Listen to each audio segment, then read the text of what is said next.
¿Te imaginas morir de cáncer y que después descubran que tus células eran inmortales? Pues esto fue lo que le ocurrió a Henrietta Lacks, una afroamericana muy humilde que se dedicaba al cultivo de tabaco y cuyo material genético fue extraído sin su consentimiento en el año de 1951 y que esto sirvió para miles de estudios que generan millones en la industria de la biotecnología.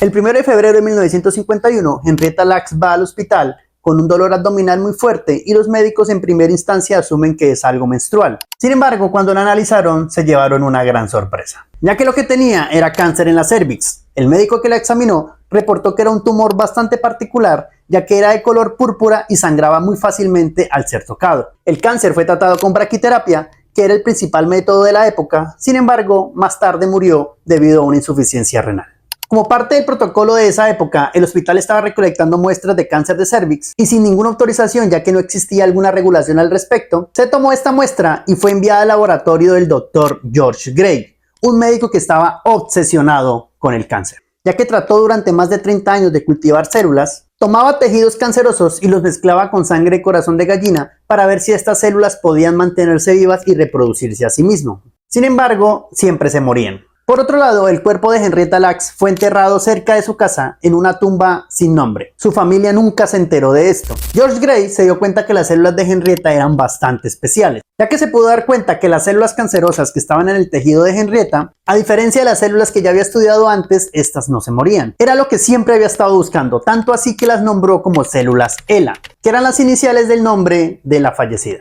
Pero ¿qué implicaciones tuvo todo este tema de las células ELA? Pues bien, las células ELA tenían la capacidad de crear una generación entera en 24 horas y no dejar de hacerlo. Esto básicamente generó que fueran las primeras células inmortales de las cuales se podía probar y ensayar diferentes métodos que necesitaran ser probados en células humanas. El ejemplo más claro de todo esto es la vacuna contra el polio, ya que para poder desarrollar esta vacuna se necesitaba que el virus creciera sobre células humanas vivas y para eso utilizaron las células ELA. Se utilizaron también en experimentos atómicos e incluso fueron enviadas al espacio para poder analizar qué le ocurriría al cuerpo en gravedad cero. Pero la historia no termina ahí. Estas fueron las primeras células en ser compradas, vendidas, empacadas y enviadas a diferentes laboratorios del mundo para su respectivo análisis. Y algunos de estos laboratorios incluso se dedicaban a la experimentación con cosméticos para que sus productos no generaran un efecto secundario en el cuerpo humano.